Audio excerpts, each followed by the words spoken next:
Good day everyone, I am Rochelle Escalante and I will be discussing Module 3, Lesson 8, which is Society and Language Determinants. So let's start. Module 3, Lesson 8, Society and Language Determinants. So before we're going to discuss the society and language determinant, let's first talk about language and society, the relationship between the two, as well as how this language reflects society. So let's start. Language and society. Language is both a system of communication between individuals and a social phenomenon. The area of language and society is intended to show how our use of language is governed by such factors as class, gender, race, geographic, ethnicity, and many others. A subsection of this area is what we call anthropological. So, what is anthropological linguistics? So, when we say anthropological linguistics, it is concerned with form and use of language in different cultures and to what extent the development of language has been influenced by cultural environment.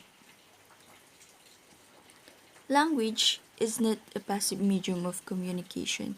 In fact, it's the active matrix through which we construct societies and within them our own social lives and realities.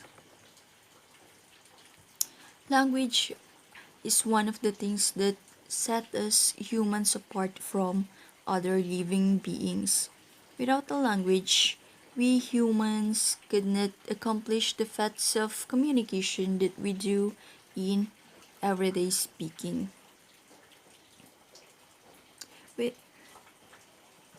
Language is the most important aspect in life of all human beings. Why? It's simply because we use language to express our inner thoughts and emotions, make sense of complex and abstract thought, to learn to communicate with others, and also to fulfill our wants and needs, and to establish rules and maintain our culture. So without a language, we cannot maintain our culture. Take note guys that language and culture are intertwined. A particular language usually points out to a specific group of people when you interact with another language, it means that you are also interacting with a culture that speaks the language. You cannot understand one's culture without assessing its language directly. So, in a society, it is composed of people, place, and of course the social system. So, let's talk about the relationship between the language and society. The relationship of the two is deeply rooted. Language performs various functions in the society, and of course, the society does the same way. Question: does a society exist without a language? Or does a language exist without a society? So, let's see. Imagine you are in a community or in your house. Can you imagine what will happen to you without a language? How can you express your feelings to someone without it? How can you share your ideas, your thoughts? Do you think we are here right now reporting without a language? So, those questions show how important language is in the life of all human beings. So let's proceed to the other question. Does a language exist without a society? So the answer here is not. Language will not exist without society. Why? In social linguistics, we have what we call language death. This will happen when there is no more speaker of a certain language. So if no one will speak the language, it will definitely die. So if there is no society, no one will use the language. So if no one will use the language, of course, it won't exist. That's why language will not exist without society.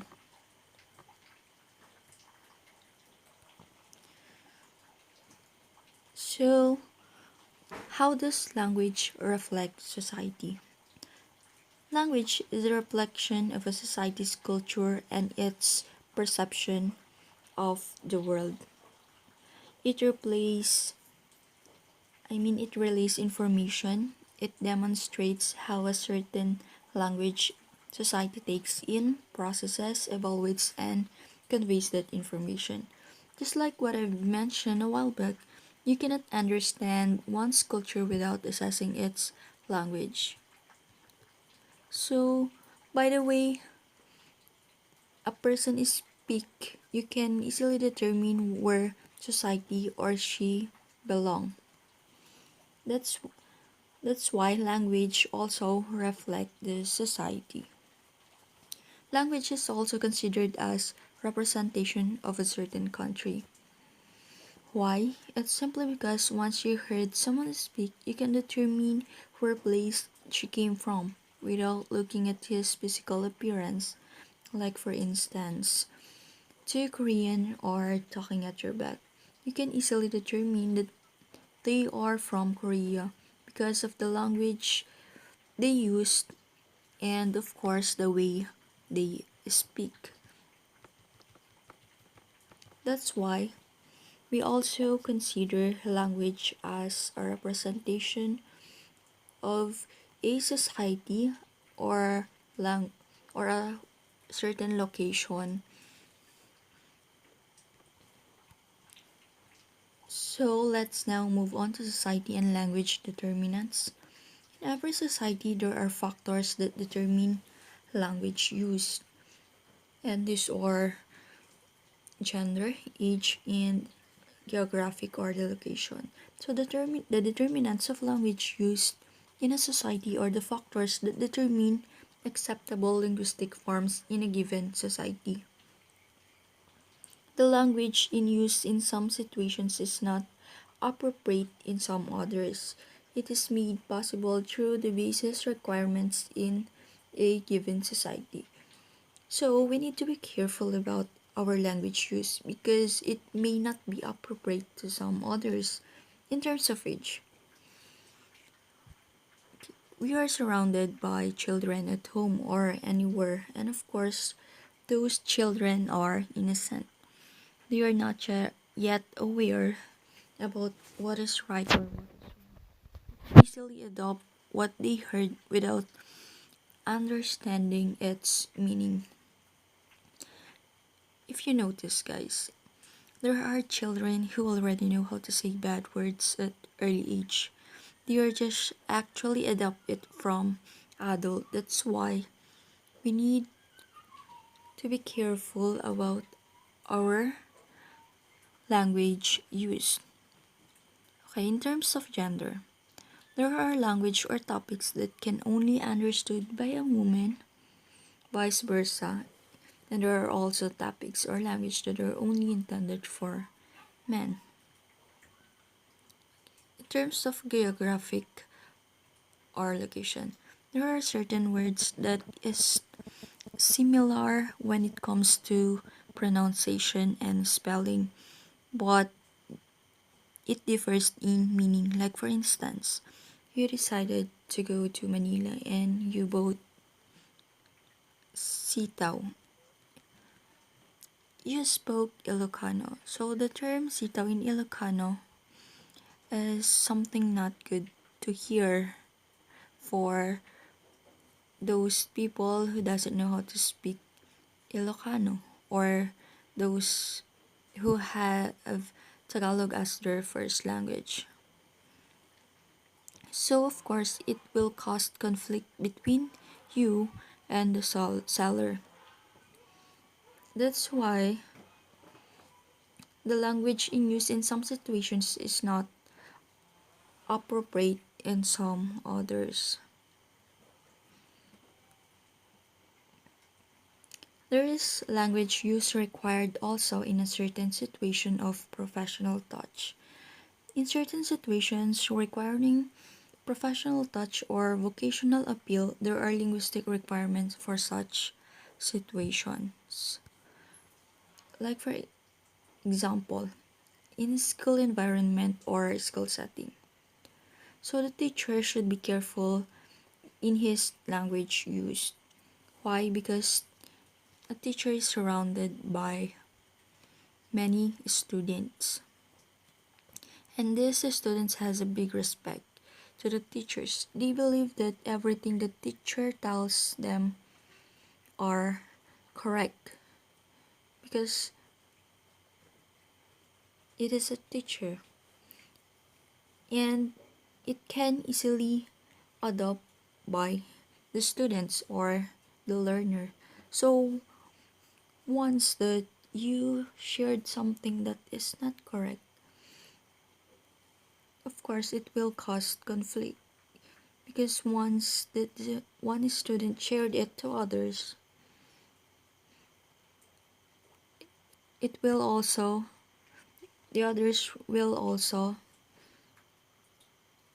create mistakes. Society and language determinants.